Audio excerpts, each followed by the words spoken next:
I think Ed wanted to branch out at this time, which is understandably from a musical standpoint, and Van Halen was the band he was already cast in, and I think that kind of trapped him. What do you think, Dave? I think you're all spending a lot of time trying to put lipstick on a pig. That's what I think. First of all, I commend your effort because obviously you put a lot of thought into it, and I'll give you that. But I'm not a what-if guy, number one. And number two, like I said before, I think the problems with the album are so fundamentally deep that making like superficial changes are just not going to do it. It's just not going to help. The album does have some high points, but the low points vastly exceed the high ones. And Ed just could have used a stronger producer, like we were talking about earlier in the podcast, about how a strong producer is what the band needed to kick him in the butt. And Ed could have used a strong producer on this album to help guide him through implementing his ideas so that they work for the album and make a positive listening experience. And that didn't happen on Van Halen 3, unfortunately. That's true. That's true. That's all, folks.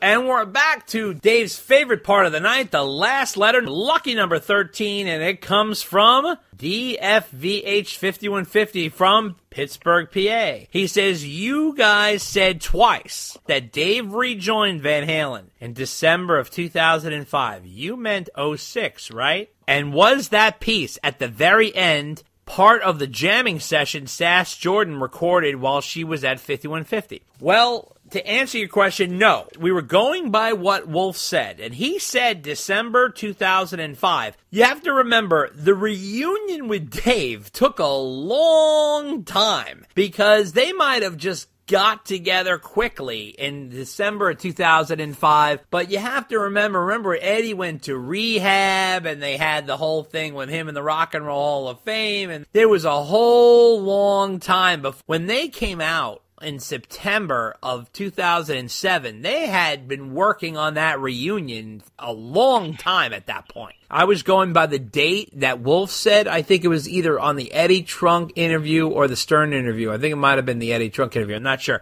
But one of those two is where I got that date from. And that kind of surprised me too, but that's what I went by. And no, Sass never recorded anything with Van Halen. There is no recordings of Sass Jordan jamming with anybody. That was Eddie that we had. That was not Sass Jordan for sure. You know, she didn't record anything. I can't believe still to this day that she was up with Alex and Ed for 4 months at the recording studio and didn't record a lick of music. That still shocks me to this day. That is shocking. I know we got the 2005 date from somewhere or something. Yeah, that was Wolf from said. The Wolf. Yeah, from but Wolf. But in retrospect, I do agree that it seems like it would be more likely that it would be 2006. Oh, I agree, but I'm just going by what he said, and he was sort of specific. You know, Wolf's not the kind of guy to be cloudy either. He's pretty specific. No, I know, but I wonder if it just seems like 2005 is so early. I mean, it's only like a year after the failed Sammy Hagar reunion. I don't know. I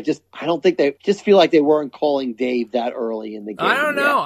Look, I'm just saying what he said. I remember they were supposed to go out like, I don't know if it was early 2007 with the tour or something like that, and it was early 2007. Yeah. So you got to realize, like, December 2005 is almost early 2006. So you have to realize, like, if they were going to go out early 2007, it might have taken all that time just for them to get going and get everything in place. But I think that was I'm just putting the pieces together here. The initial call and sort of like, hey, what do you think about this sort of like reunion? It wasn't like, hey, we started working in December 2005. Like, it was almost like a cold call, like, let's see what we think, like, almost like a touchstone. And then you have to realize, if I remember correctly, like, they had gotten together, but then it was like a while after that. And you know what it matches up with, Dave? If you listen to the interview that Brian Young said to us,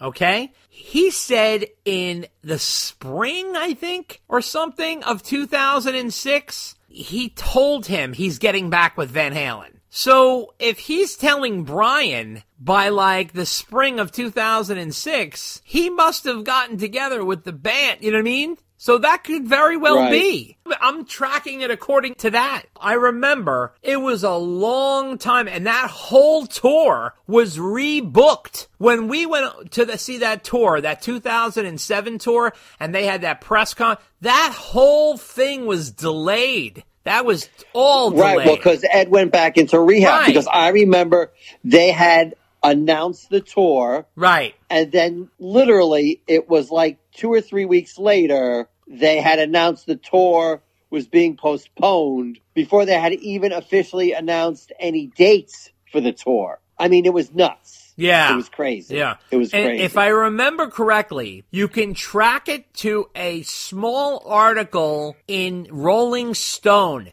who I believe had the first photo of the reunited Van Halen with Wolf. And if you remember that, it was a weird photo. Like Eddie's wearing like a stocking hat, and he has like glasses on. Dave looked really good. He had sideburns, and he had like this blonde coiffed sort of hair. Wolf had sort of long shaggy hair and stuff like that.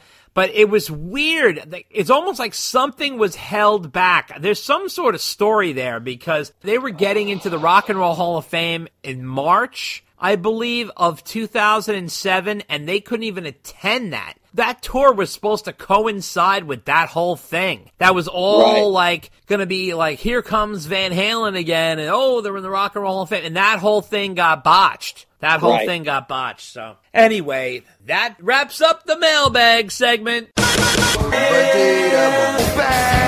And we are on to our 30th anniversary celebration episode of David Lee Roth, A Little Ain't Enough. We go into a deep dive discussion on the album where we talk about every single track and the making of it and the whole background of it. There's so much history and story behind this album. There's really an interesting story. Dave and I get into the weeds on that. Then we have our interview with Jason Becker. Dave and I do a Q&A with Jason Becker, which we did over the internet because Jason cannot verbally come on, but we did do an interview with him where Dave and I read the questions and answers. We have a full interview with Jason, followed by our interview with guitarist Steve Hunter. He's the other guitarist on the album, and that is going to be all coming up next. It is all Roth.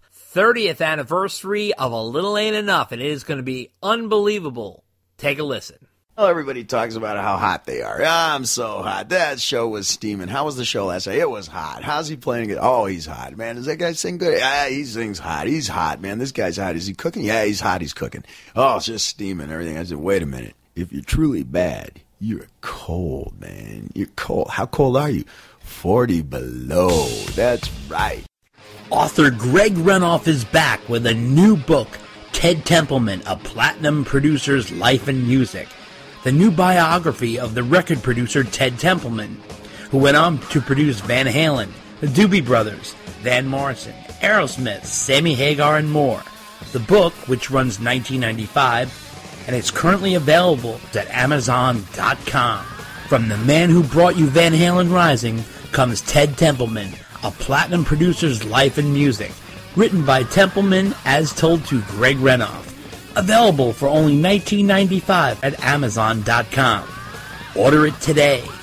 Hey everybody, this is Robert Romanus, a.k.a. Mike Damone from Fast Times at Ridgemont High, and you're listening to the Dave and Dave Unchained podcast. Oh, and by the way, I do have some Van Halen tickets for sale if you're interested.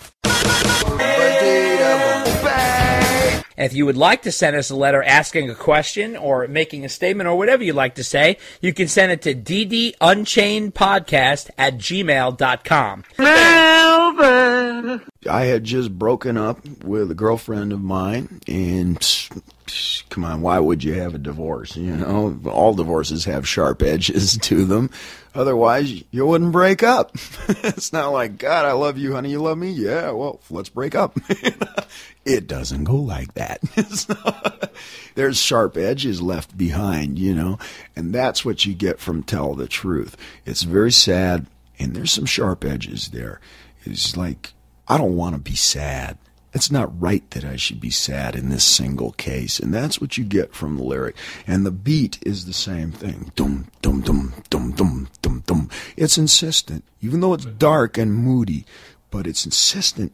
All right, Dave. Well, we have been working on this for a long time, and I wanted to save it until we got all the right pieces in place, and here we are at the 30th anniversary episode for A Little Ain't Enough, David Lee Roth's fourth solo release, third full-length album. And where was Dave in 1991? Well, this is 3 full years after Skyscraper, which is a long time. When we get to 1991, it has been a while. Now, typically, David Lee Roth and Van Halen would release albums all within the same year, and this was nothing different. Okay, so 1986, Van Halen releases 5150. Dave follows up a few months later with Eat 'Em and Smile.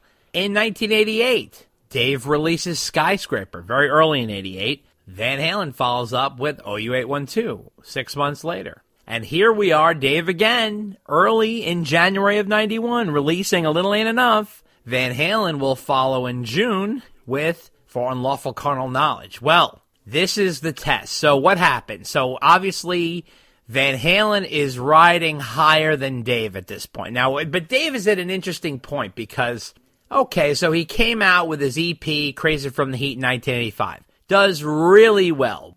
Oversees expectations. Big hits, California Girls, Just a Gigolo, big MTV hits. He's all over the place, this and that. Okay, he's on the cover of Rolling Stone. He's really rolling. Then he comes out, after Van Halen, mind you, with Eat 'Em and Smile. He's got the big band, Steve Vai, Greg Bissonette, Billy Sheehan, comes riding in on a horse, a Yankee Rose, a whole big thing, to return to the big rock sound. Does really well. Now, he didn't do as well as Van Halen, that's for sure, but he does really well, so he's holding his own. Then he comes out with Skyscraper. And interesting about Skyscraper is, actually, to start off, he was doing well. Just like Paradise was probably his biggest single that was an original song from him. But that album petered out very, very early.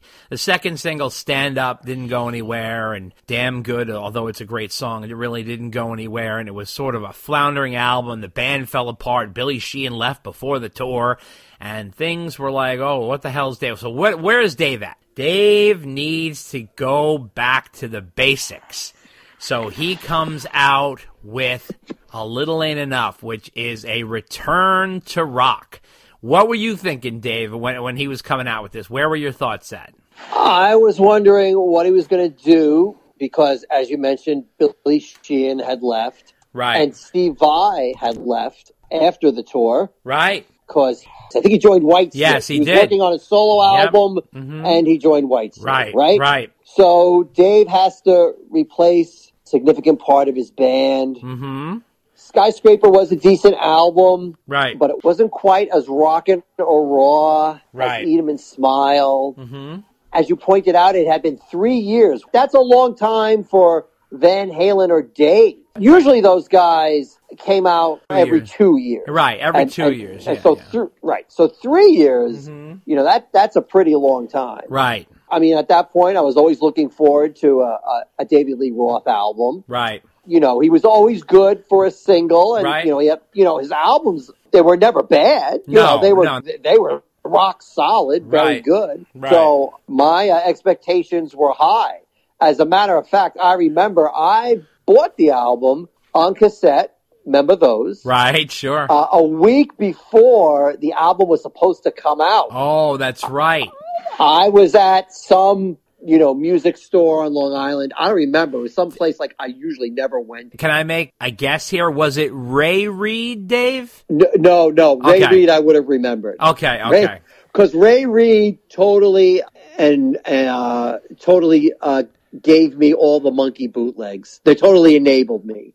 Because if there was a Monkeys bootleg, they were selling it. Because as I found out later, there was a guy there who was a huge Monkeys fan. Okay. But I digress. I miss Ray Reid records very much. That was a classic. This was like this was a place I can't even tell you. I was out with my friends one night. We were just, tooling around. Right. We found a music store. I walked in there. And I just happened to ask the guy, I was talking about, David Lee Roth. He's like, oh, I got it now. And I'm like, oh, really? Wow. So he's like, yeah, here you go. So I was all excited because I got it a week early and I got to listen to